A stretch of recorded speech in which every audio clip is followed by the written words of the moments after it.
सास नंबरी बहू 10 नंबरी। पूरे घर में मालती देवी का हुक्म चलता था। अपनी बड़ी बहू को वो टीवी के रिमोट की तरह कंट्रोल करती थी। चलो, देर हो रही है। 12 बजे से पहले लड़की वालों के यहाँ पहुंचना है। हाँ हाँ, चलती हूँ। मैं तो भगवान से बस ये दुआ कर रही हूँ कि जिस तरह मेरी बड़ी बहू मेरी मुट्ठी में है, उसी तरह मेरी छोटी बहू भी मेरे इशारे पे नाचे। अरे भगवान, भला इस घर में किसकी हिम्मत है जो तुम्हारे खिलाफ जाने की हिमाकत करे।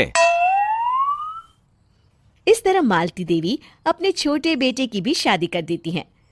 मालती की छोटी बहू फैशन डिजाइनर का कोर्स करके आई थी। उसका सपना था कि शादी के बाद वो अपना खुद का बुटीक खोले। एक दिन, क्या बात है छोटी, तू तो एक से बढ़कर एक डिजाइन बना लेती है। इसमें कौन सी बड़ी बात है दीदी, आप चाहे तो मैं आपको भी सिखा सकती हूँ। हाँ, फिर हम दोनों मिलकर एक बुटीक खोल लेंगे। लेकिन दीदी, उसके लिए तो बहुत पैसे लगेंगे। हाँ तो क्या हुआ, पैसे माँ जी से ले लेंगे। हाँ हाँ, मेरे पास तो पैसों का पेड़ है ना, तोड़ के तुम दोनों को दे दूंगी। मेरी एक बात अच्छी तरह समझ लो, मैं तुम दोनों को एक ढेला भी नहीं देने वाली। बड़ी आई बुटीक खोलने वाली। ये आप क्या कह रही हैं माँ जी? आप हमारी मदद नहीं करेंगी तो कौन करेगा?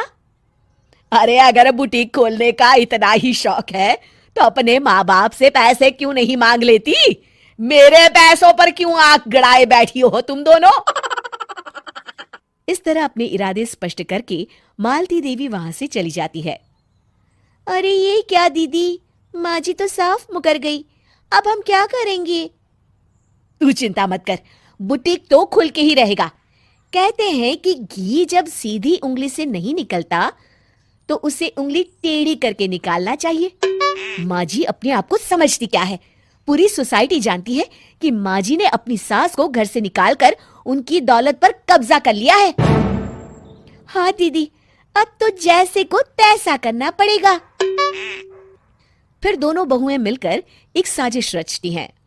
एक दिन, अरे नालायक, जरा ठीक तरह से पैर दबा, बिल्कुल मजा नहीं आ रहा। खाने पीने में तो कोई कसर नहीं छोड़ती। तभी वहां बड़ी बहू हाथ में एक फॉर्म लेकर आती है। माँ जी, आपके लिए एक खुशखबरी है। सरकार सभी बुजुर्गों को हर महीने 10,000 रुपये पेंशन देने वाली है। अरे ये क्या कह रही है तू? क्या सच में मुझे हर महीने घर बैठे 10,000 रुपये मिलेंगे? हाँ माँ जी, दीदी सच कह रही है। कल टीवी न्यूज में इस बारे में बता रहे थे। बस आप ये फॉर्म पढ़ के इसे भर दीजिए और अपने दस्तखत कर दीजिए। मैं इन्हें ले जाकर जमा करवा देती हूँ। अरे नालायक, बड़ी कामचोर है तू। इस बुढ़ापे में कहाँ तुम मुझसे फार्म भरवा रही है? खुद ही भर ले, मैं दस्तखत कर देती हूँ। ठीक है माँ जी। फिर बड़ी बहू बड़ी चालाकी से फॉर्म के पन्नों के बीच प्रॉपर्टी के पेपर छिपा कर रख देती है और उन पर मालती देवी के दस्तखत करवा लेती है। कुछ दिनों के बाद मालती देवी अपने पति के साथ 2 दिनों के लिए अपने एक रिश्तेदार के यहाँ जाती है। दूसरी तरफ दोनों बहुएं पूरे घर पर अपना कब्जा कर लेती हैं। मालती देवी जब अपने रिश्तेदार के यहाँ से लौटती हैं, तब अपने कमरे में ताला लगा देख आग बबूला हो जाती है। अरे नालायको, मेरे कमरे में इतना बड़ा ताला किसने लगाया है?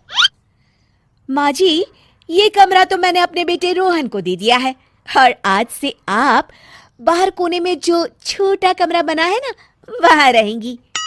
अच्छा, मैं उस सड़ेले कमरे में रहूंगी है? तेरी ये कहने की हिम्मत भी कैसे हुई? और मेरी इजाजत के बिना मेरा कमरा देने वाली तू होती कौन है? लगता है तू भूल गई, इस घर की मालकिन मैं हूं। तभी वहां छोटी बहू आती है। अरे माँ जी, आप इस घर की मालकिन नहीं है। अब इस घर की नई मालकिन हम दोनों बहुएं हैं।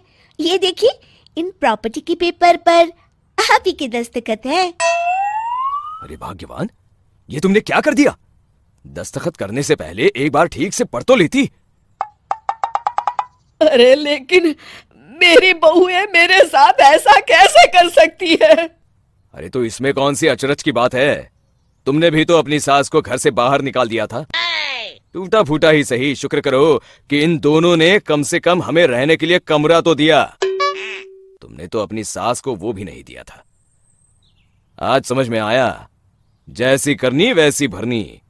चलो अपना सामान उठाओ और चलते हैं।